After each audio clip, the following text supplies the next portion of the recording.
Viewers, ఈరోజు నేను మీ అందరికీ కిచెన్ టిప్స్ చెప్పాలనుకుంటున్నాను. తెలిసినవే ఇవి మనకి, కానీ తెలియని వాళ్ళకి యూజ్ అవుతుందని చెప్పి నేను ఒకసారి రిపీట్ చేస్తున్నాను. Tip number 1. జనరల్గా మనకి బయటికి వెళ్ళే పనున్నా లేకపోతే ఇంట్లో పాలు కాచడానికి టైం లేకపోయినా పాలని ఫ్రిడ్జ్లో పెట్టి వెళ్తూ ఉంటాం కదా. అలా ఒక్కొక్కసారి ఫ్రిడ్జ్లో పెడితే కూడా పాలు విరిగిపోతూ ఉంటాయి. అలాగా పాలు విరగకుండా ఉండాలి అంటే ఈ టిప్ మనకు యూస్ఫుల్ అవుతుంది.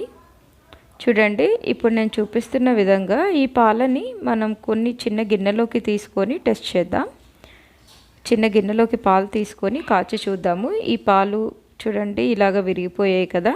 ఇలా విరగకుండా ఉండాలి అంటే ఈ మిగతా పాలలో ఒక 1/2 టేబుల్ స్పూన్ ఆఫ్ బేకింగ్ పౌడర్ని యాడ్ చేసుకోవాలి. 1/2 టేబుల్ స్పూన్ బేకింగ్ పౌడర్ని ఈ పాలలో యాడ్ చేసి పాలని చక్కగా కలుపుకోవాలి.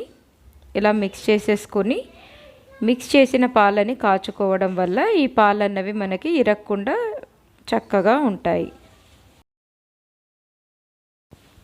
Tip number 2. పాలు గడ్డగా తోడుకోవడానికి యూజ్ అవుతుంది ఈ టిప్. గట్టిగా చక్కగా టేస్టీగా ఉండాలి అంటే పెరుగు ఈ విధంగా తోడేయండి. ముందుగా ఒక బాక్స్ తీసుకొని పెరుగుని యాడ్ చేసి అందులోకి మనం గోరువెచ్చని పాలని యాడ్ చేసుకోవాలి. కాచి గోరువెచ్చగా ఉన్న పాలు ఇవి. ఈ పాలని 2-3 సార్లు అటు ఇటు ఇలాగ తిప్పి తోడేయడం వల్ల మనకి పెరుగు అన్నది గడ్డగా వస్తుంది.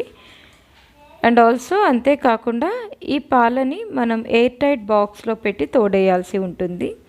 ఎందుకంటే మనకి ఎయిర్ టైట్ బాక్స్ వల్ల పెరుగు ఎయిర్ అన్నది పాస్ అవ్వదు, పెరుగు చాలా త్వరగా తోడుకుంటుంది. సో ఇలాంటి బాక్స్లో మీరు పెరుగు తోడేస్తే మీకు 3 అవర్స్లోనే పెరుగు రెడీ అయిపోతుంది. Tip number 4. మనం తోడు వేసిన పెరుగు పుల్లగా ఉండకూడదు అంటే ఈ టిప్ యూస్ అవుతుంది. చిన్న కొబ్బరి ముక్కని తోడు వేస్తున్న పాలల్లో వేసి ఈ పాలని ఎయిర్ టైట్ మూతతో మనం కవర్ చేసేస్తే పెరుగు అన్నది చాలా కమ్మగా టేస్టీగా ఉంటుంది. ఇలా మూత పెట్టేసి ఉంచేసుకోవాలి.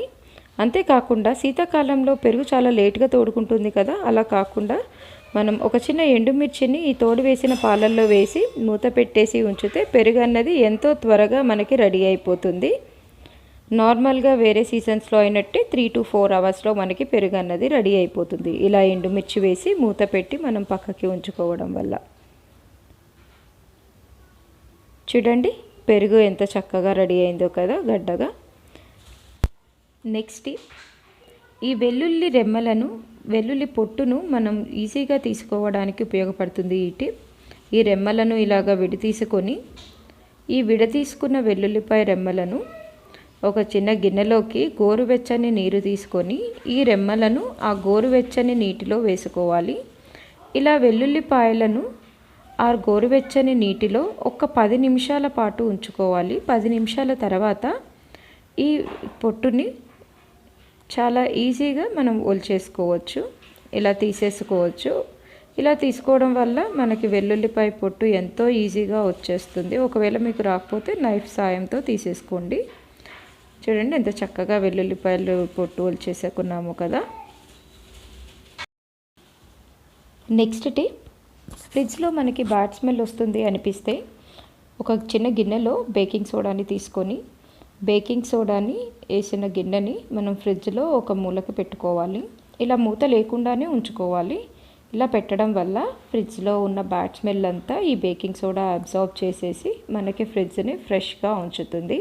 నెక్స్ట్ డే ఈ గిన్నెని తీసేసుకుంటే మనకి ఫ్రిడ్జ్లో ఏ స్మెల్ అన్నది ఉండదు.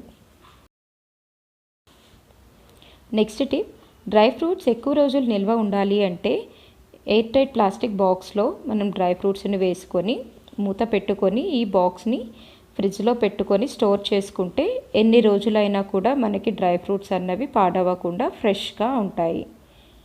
కిస్మిస్ కానీ వాల్నట్స్ ఏ డ్రై ఫ్రూట్స్ అయినా అదే విధంగా ఎయిర్ టైట్ బాక్స్లో పెట్టి ఫ్రిడ్జ్లో స్టోర్ చేసుకోవచ్చు. నెక్స్ట్ టిప్, పాలు కాచాక కింద స్టార్చ్ లాగా ఫామ్ అవుతుంది కదా. అలా ఫామ్ అవ్వకుండా ఉండాలి అంటే పాలు కాచే గిన్నెలో ముందుగా కొంచెం వాటర్ యాడ్ చేసుకొని అందులో పాలని యాడ్ చేసి కాచడం వల్ల అడుగు బాగాన మనకి గిన్నెకి క్లీన్గా పాలన్నది స్టార్చ్ ఏమీ ఫామ్ అవ్వకుండా కాగుతాయి.